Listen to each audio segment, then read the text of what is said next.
maraming tao na ngayon guys. Pero goods pa rin. So, pupunta tayo ngayon ng China and yeah, makipagsapalan tayo doon. Na joke lang. Pupunta tayo ng China kasi sasali tayo sa isang international shoe competition.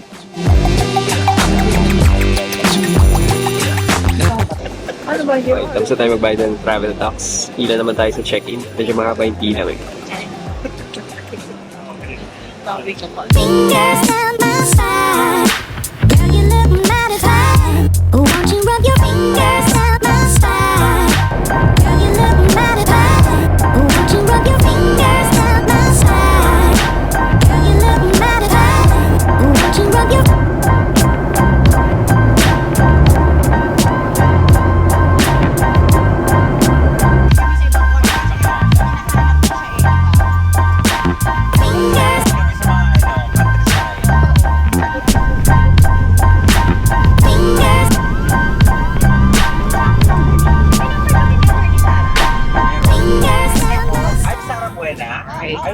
Wala. Sir Roger. Ayan po si Roger. Tingin ko kay Pat. Sabi ko natulog. Oo, pwede naman. Kami ginamit sa naman. Laban to, laban. Sabi FMI. Alright, it's already 10 a.m. So, medyo matagal sa immigration. Plus, umulan and medyo malayo din to.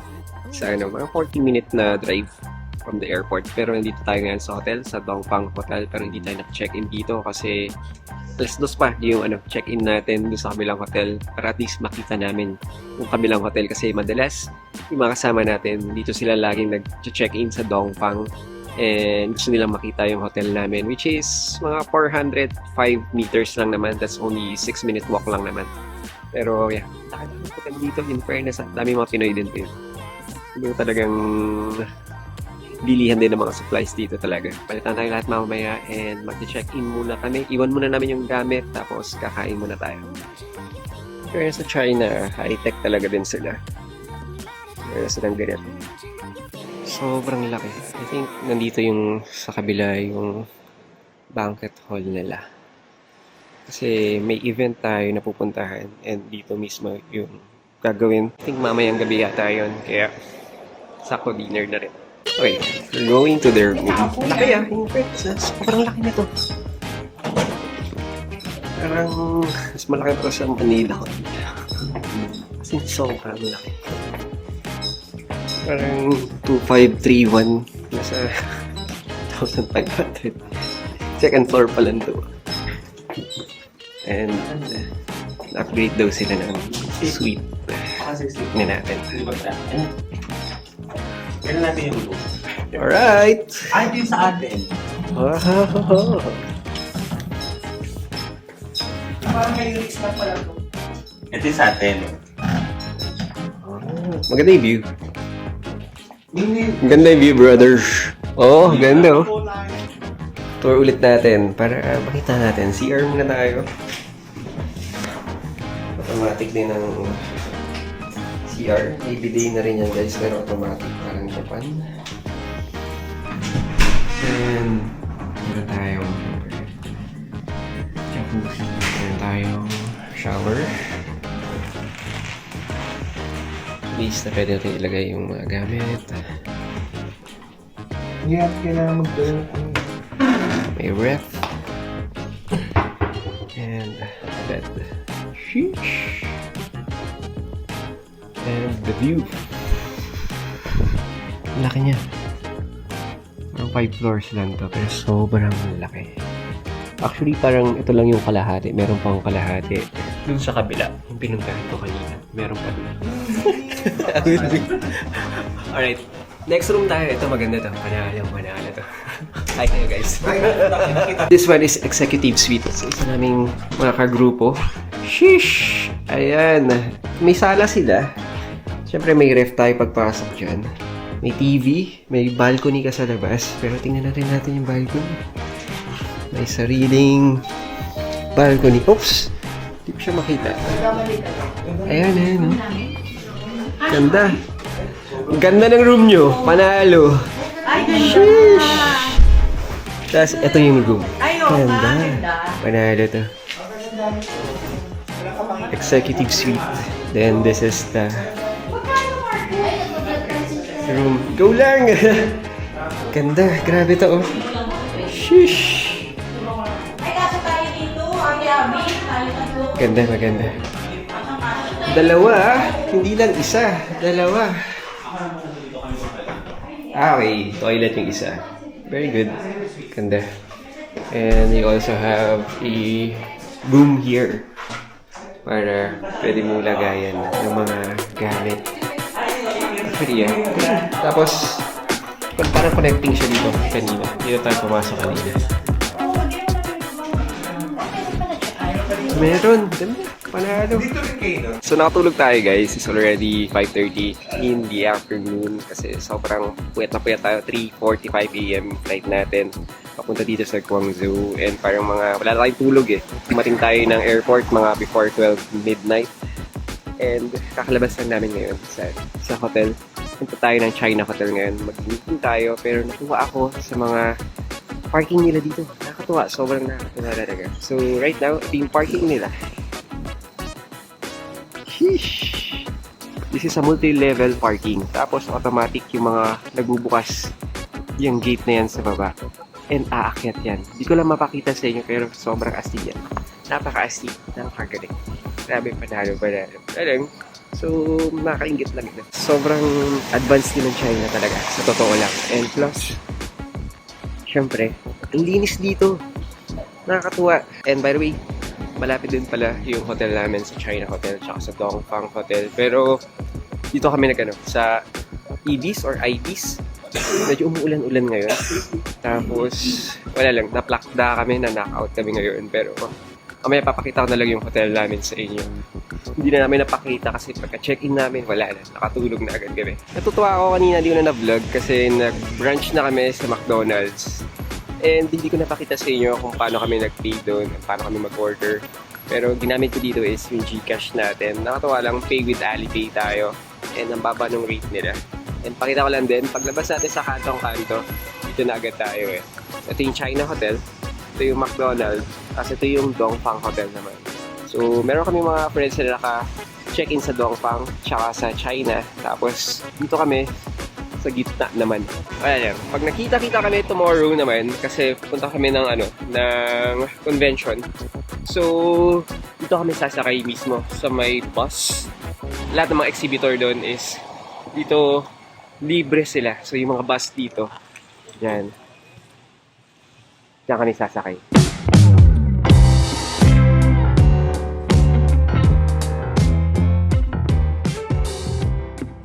Today's agenda, punta ba tayo at dinner tayo here sa China Hotel and this is a buffet.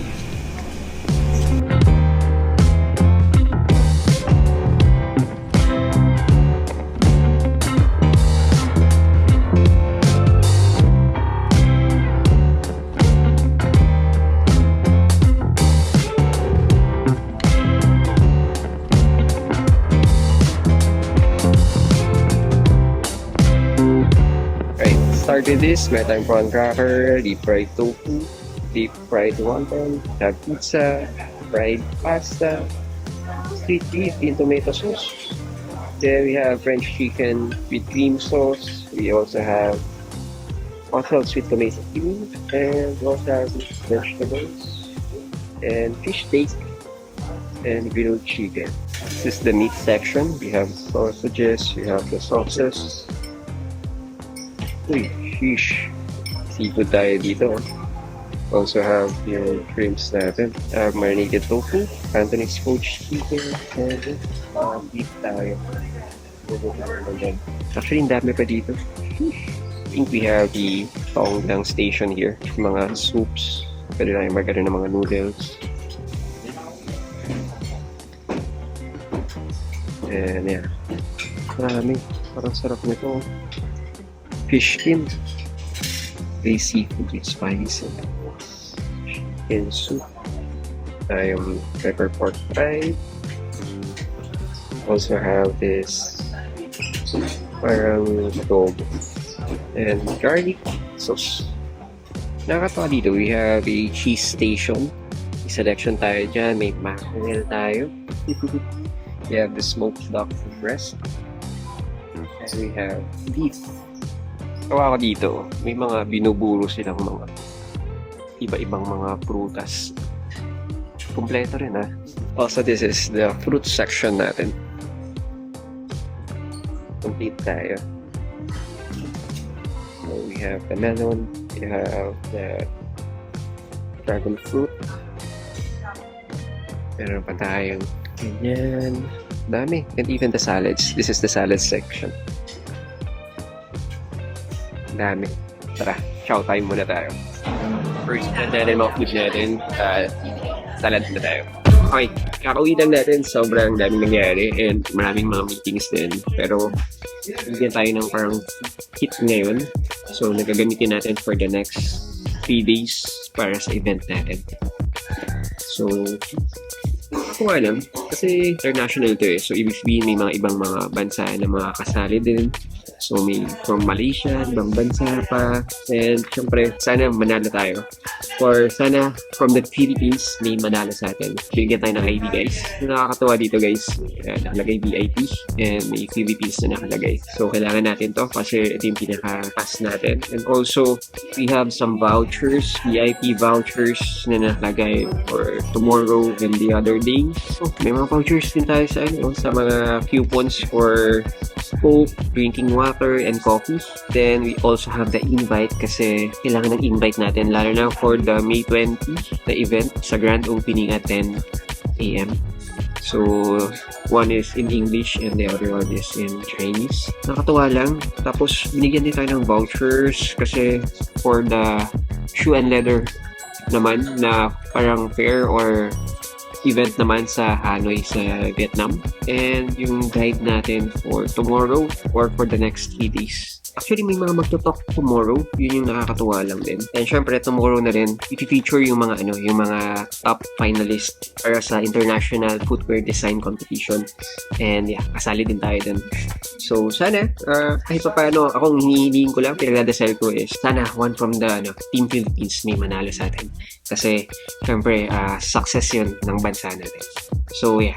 So, magiging busy kasi tomorrow we'll be leaving the hotel at around 8:15 kasi 9 parang 9 ng ang startup nandun. Tapos, at the evening naman, doon na mag-judge in yung dinner banquet. So, magiging busy rin tayo. Then, the following day naman, maraming mga mangyayari din. Gaganapin to sa China Import-Export Fair Complex kung saan nila ginagawa yung Canton Fair mismo.